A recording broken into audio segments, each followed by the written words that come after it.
Whether King Charles dies or abdicates, Prince William will one day take the throne, and things are going to change for Camilla.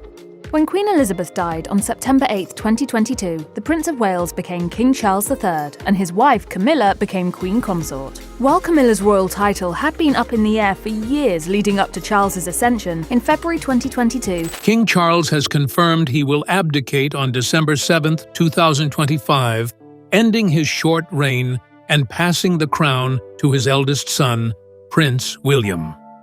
But behind the royal pageantry lies a brutal truth. William's first order as king will be to strip Queen Camilla of every royal title and remove her from the palace entirely. No queen consort, no royal privileges, no public role. Palace insiders say the decision is final, with no room for negotiation. For Camilla, it's the end of her reign, and for the monarchy, it's the start of a new era built on Diana's legacy. King Charles's abdication date confirmed.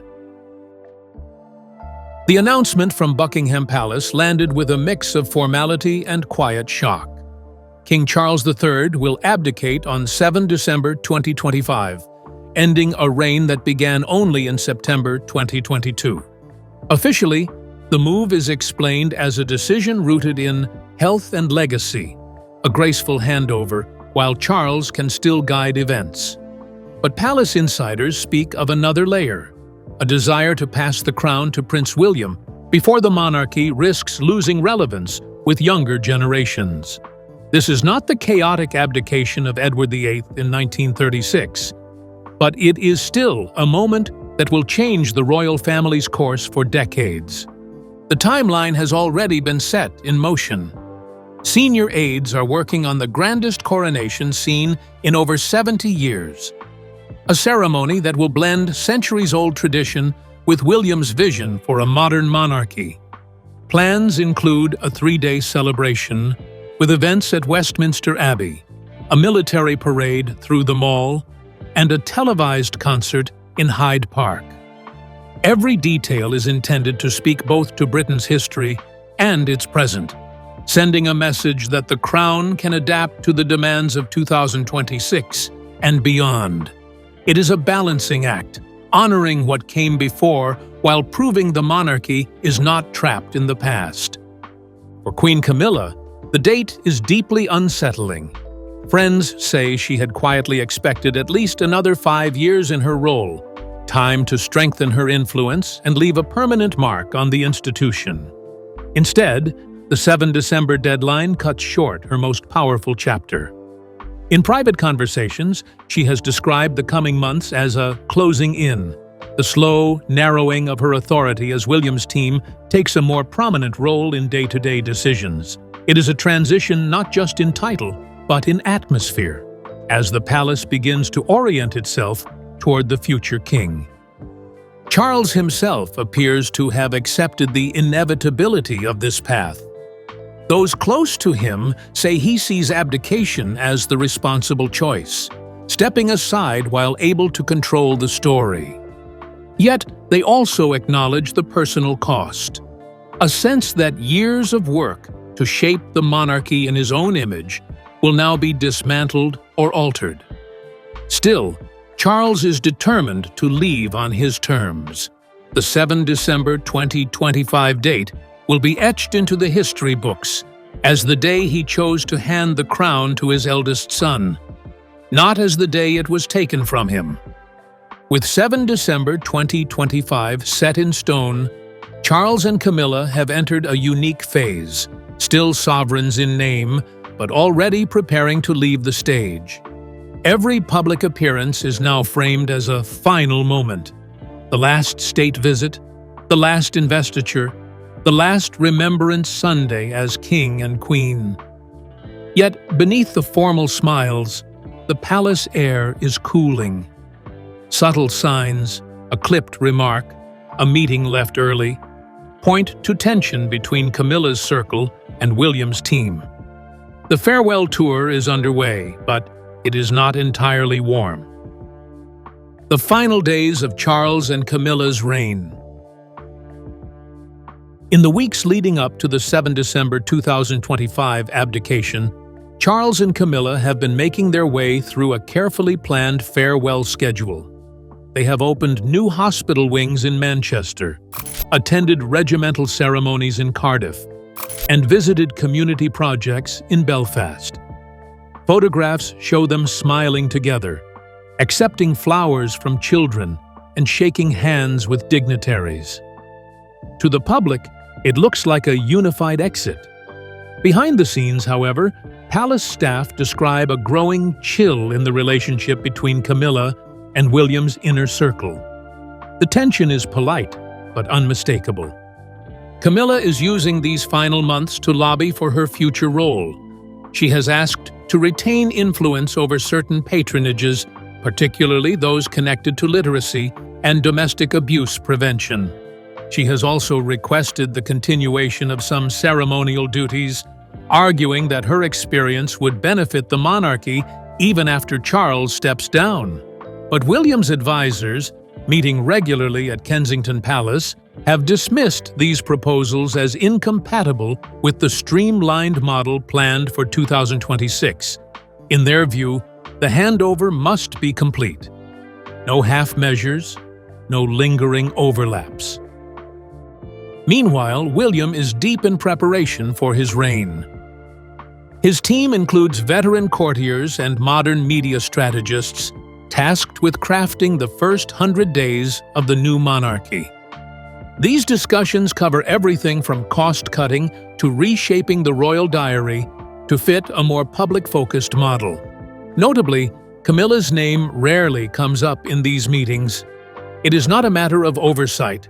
It is a deliberate signal that the monarchy's future will be built without her input. The 7 December changeover is, for William, a reset button.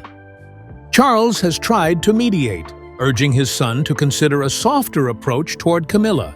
During a private discussion at Balmoral Castle in late July 2025, he reportedly asked William to show mercy in the transition. William listened respectfully, but gave no indication he would alter his plans. For the king, this moment is bittersweet. He is proud to see his son ready to lead, but troubled by the speed with which parts of his own reign and marriage are being dismantled. While private disagreements simmer, public attention is shifting toward the future and the coronation that will follow the 7 December 2025 abdication. Inside the palace, invitations are being drafted, guest lists debated, and seating charts studied for their political implications. Every decision carries symbolism to the placement of key figures in Westminster Abbey.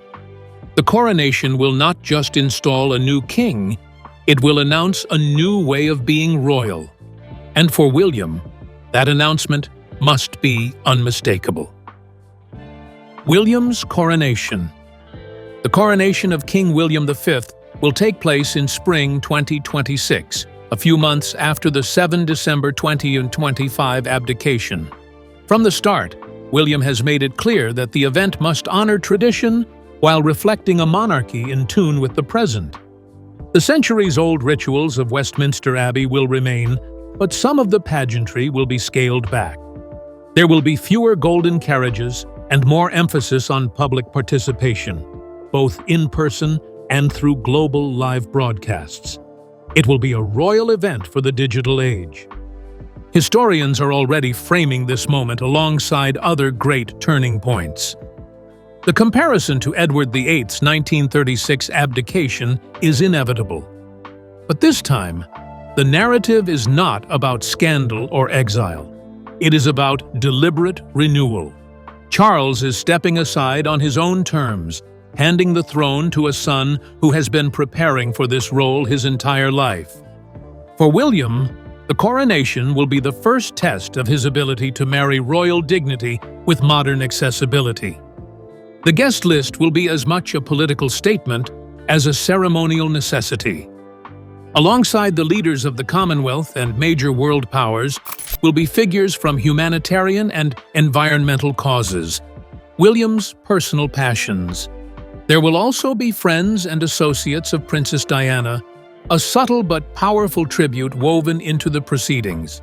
These choices are not incidental. They are designed to align the monarchy with values of service, charity, and international relevance. Perhaps the most emotionally resonant element will be the quiet nods to Diana's legacy. The floral arrangements, the music, and even the charities involved in the celebrations will echo her influence. Without ever mentioning Camilla, these details will draw a sharp emotional contrast between the reign that has ended and the reign now beginning. From the moment William is crowned, the monarchy will feel and look unmistakably different. The decision to strip Camilla's titles. From the moment the abdication date of 7 December 2025 was set, William's advisors began mapping his first official actions as king. At the top of the list, removing Queen Camilla's Queen Consort title. Palace insiders confirmed that legal teams have already reviewed the constitutional process to ensure the change can happen quickly, possibly within the first 72 hours of William's reign.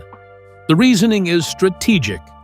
William believes Camilla's public image remains a liability, especially among Britons under 40, and that the monarchy's credibility in 2026 depends on closing that chapter. The decision will not stop at titles.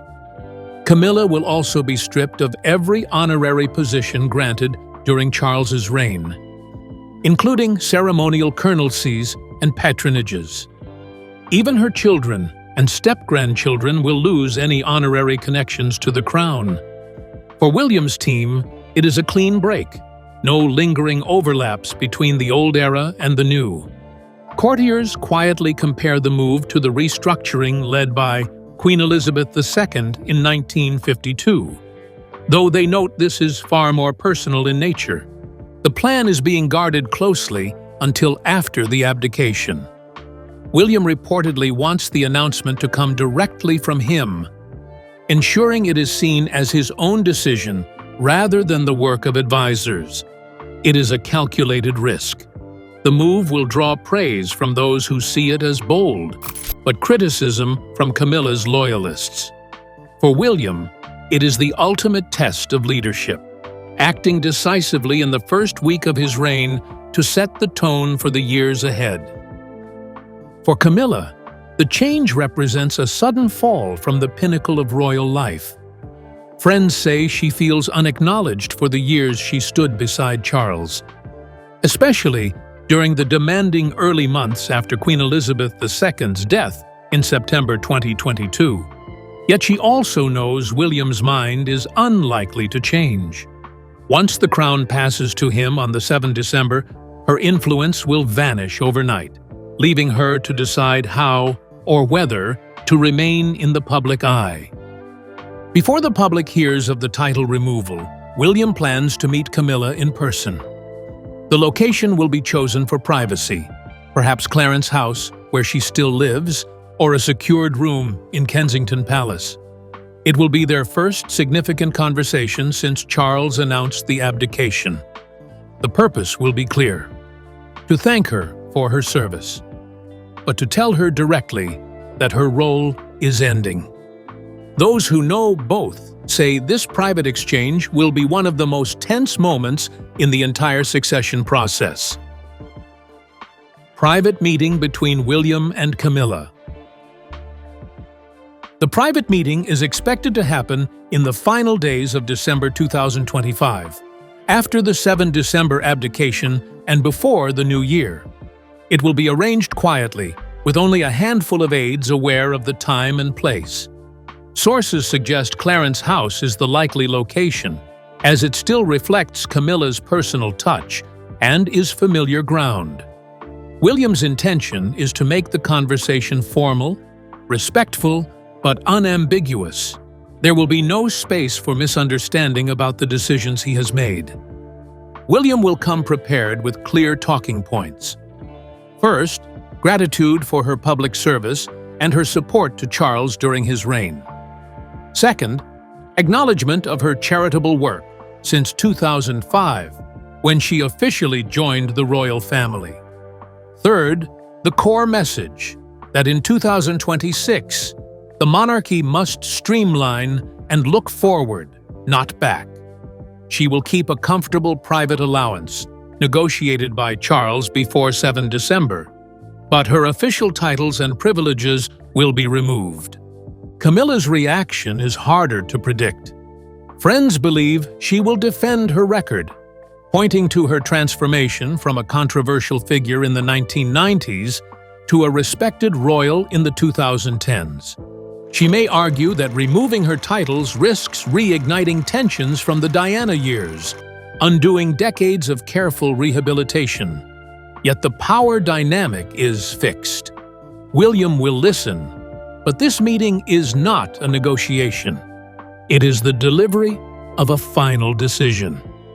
The meeting itself will be short, likely no longer than 40 minutes, but its impact will be lasting. When Camilla leaves the room, she will know that her chapter as a central figure in the monarchy has closed. For William, it will be the moment he confirms that the new reign truly belongs to him and Catherine, free from the compromises of his father's era. Once the meeting is over, events will move quickly. The palace will prepare official statements, brief trusted journalists, and arrange for the physical transfer of residences. Camilla will have only a short window to decide how to respond publicly. Her inner circle says she will choose careful wording, expressing respect for William's reign while making her disappointment clear between the lines. Whatever she says, the reality will remain. By the time the public hears from her, she will already be packing to leave the center of royal life. Camilla's public reaction and exit. The official announcement of Camilla's title removal is expected by January 2026, just weeks after the 7 December 2025 abdication. As part of the change, she will vacate Clarence House, the London residence she has shared with Charles since their marriage in April 2005. Palace sources suggest it may be reassigned to Princess Anne or the Duke and Duchess of Edinburgh. Camilla will move to private estates, spending more time at her home in Wiltshire and reducing her public appearances. Her public statement will be measured. She will speak of gratitude for her years of service and support for William's reign, but her choice of language will likely carry a subtle note of personal loss. Friends believe she will highlight her ongoing charitable work, possibly under her maiden name to create distance from the crown. In modern royal history, no former queen consort has been so decisively removed from public royal duties. Life after the crown will be a sharp adjustment. Without official titles, Camilla will not attend state banquets, Trooping the Color, or major Commonwealth events. Her children, Tom Parker Bowles and Laura Lopes, will lose any honorary ties to the monarchy. Even her grandchildren will no longer appear on the palace balcony. She will, however, keep her private patronage work, particularly in literacy campaigns and animal welfare, but as an individual rather than as a royal representative. Over time, Camilla's public profile will fade. She may appear at charity galas or society weddings, but the grandeur of state events will be gone. There are whispers she could one day publish memoirs, a possibility the palace will watch closely. Whatever her choices, the moment she leaves Clarence House will mark the symbolic end of her reign. From 7 December 2025 onward, her place in the monarchy's story will be fixed in history. But her role in its future will be non-existent. Catherine's role in the transition. When Catherine, Princess of Wales, is crowned alongside William after the 7 December 2025 abdication, she will immediately become the most influential royal woman of her generation. Her role in the transition is both symbolic and strategic. Catherine will take charge of the monarchy's public-facing image, ensuring the early months of William's reign are met with strong public approval. Her reputation, built over more than 14 years in the royal spotlight, will will be central to presenting the monarchy as modern, stable, and relatable. She will also lead the redistribution of royal patronages. Many of Camilla's former causes will pass to Catherine, injecting them with new energy and visibility. Causes once closely associated with Princess Diana, such as children's welfare and mental health, will receive renewed focus.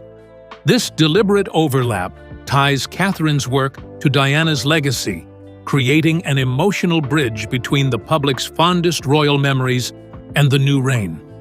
For William, this is as much about symbolism as it is about policy. During the coronation, Catherine will be a visual statement in herself. She is expected to wear jewels with deep historical resonance, pieces linked to Queen Elizabeth II and Diana, symbolizing continuity and change. Her early speeches will emphasize unity, service, and modern values, while avoiding any direct mention of Camilla's removal.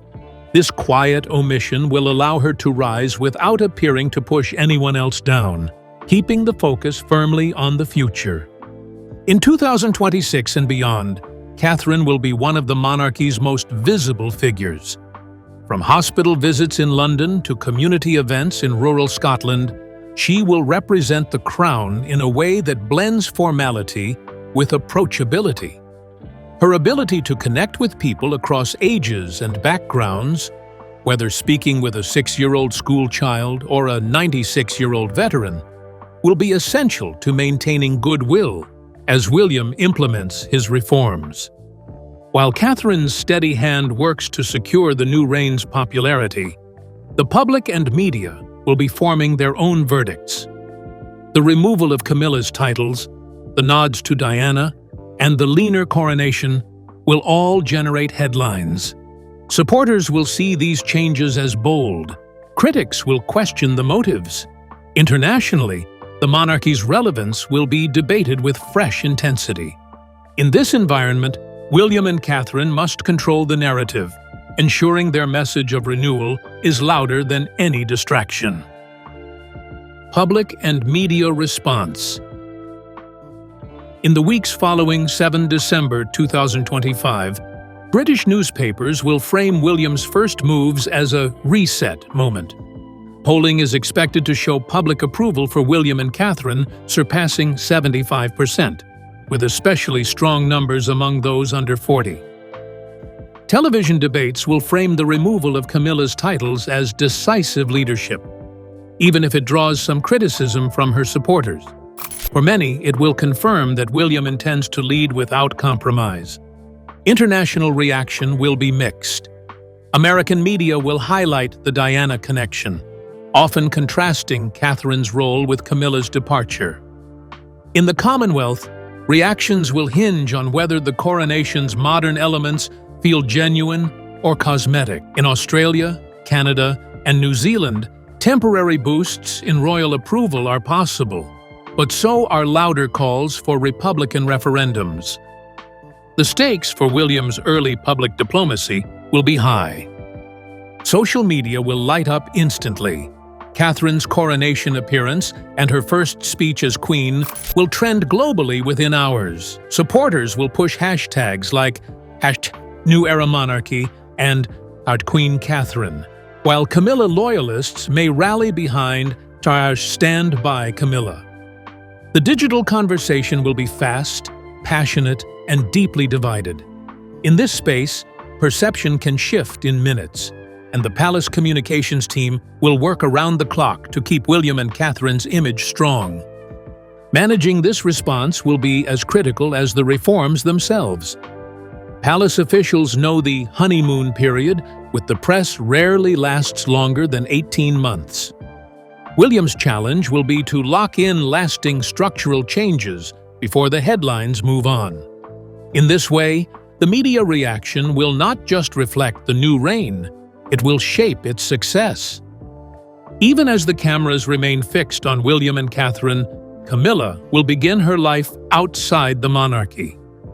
Her children and grandchildren will lose all honorary connections, and her calendar will be free of state duties for the first time in decades. Whether she chooses quiet retirement or a more public role will determine whether her name fades from the headlines. Yet, whispers of possible memoirs keep the palace on edge, aware that one interview or one book could reopen wounds they are trying to heal. The future for Camilla and her family.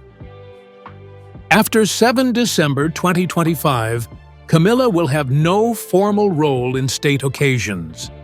Her children, Tom Parker Bowles and Laura Lopes, will lose any ceremonial ties to the crown, and her grandchildren will no longer appear at balcony events. The separation will be complete, making her family's relationship with the monarchy purely private. It will be the first time in modern royal history that a queen consort has been fully removed from active royal life. Financially, Camilla will be secure. Charles arranged a private allowance before the abdication to cover her living expenses. She is expected to divide her time between her Wiltshire home and a smaller London residence purchased under her name. Without royal duties, she will continue charitable work in literacy and animal welfare, but without the backing of official palace patronage. This independence will give her more freedom, but far less influence. The question of memoirs will hang over her. Publishing insiders suggest her life story, from the 1990s, scandals to her time as queen consort, would be a guaranteed bestseller. Palace advisors will likely use financial incentives and personal appeals to discourage her from revealing sensitive details. Any account of private conversations, especially with William, could reignite long-settled tensions and draw unwanted comparisons to Diana. Over time, Camilla's public profile will shrink. She may appear at private charity galas or high society events, but her presence at state occasions will end. In the official narrative of the monarchy, her chapter will close firmly on 7 December 2025. How she chooses to shape her own legacy beyond that point will be entirely in her hands, and may be the last unpredictable element in William's carefully planned reign. As Camilla fades from the stage, William's vision for a modern monarchy will take center stage. With Catherine by his side, he will focus on transparency, global engagement, and a slimmed-down royal family. The coronation will have set the tone, but the real test will come in the years that follow. For supporters and critics alike, 7 December 2025 will remain the moment when the monarchy's new direction began, a date that will be remembered as both an ending and a beginning. A new era for King William's monarchy. William's early decisions, especially the removal of Camilla's titles, will be remembered as a symbolic end to decades of tension tied to Princess Diana's legacy. This act, combined with a modern coronation, will define the start of his reign. He has made it clear that the monarchy under his leadership will prioritize transparency, service, and connection over ceremony for ceremony's sake. For supporters, this is the dawn of a cleaner, more relatable crown. Catherine's influence will be central to this vision. Together, they will present a united image, balancing royal tradition with modern accessibility. Planned early state visits to Canada, Australia, and Kenya will serve to reinforce the monarchy's global role. Domestically, the couple will champion causes such as climate action, early childhood education, and mental health, issues that resonate with both the British public and international audiences. Inside the palace, William will oversee a streamlined royal household. The number of working royals will be reduced, ceremonial excess will be trimmed, and public reporting on finances will become routine. By the end of 2027, the goal is to have a monarchy that costs less to run but delivers greater visible value. These reforms, paired with a modern communication strategy, aim to secure the crown's relevance for the next generation. The symbolism of 7 December 2025 will endure in the royal record. It will mark not only the end of Charles's reign, but the moment William's vision became reality. Whether this era will be celebrated for decades or challenged by future crises, one fact is certain: the monarchy that rises from that date will be shaped by his hand, his decisions, and his willingness to lead without compromise. From the balcony to the back seat, Queen Camilla's royal journey has reached its final stop. Stripped of her titles, removed from her London home, and erased from the royal calendar, she now watches a monarchy rebuilt without her. King William and Queen Catherine are steering the crown into a new era, one defined by modern values and a clean break from the past. For Camilla, the palace lights are out. For William, the future has just begun.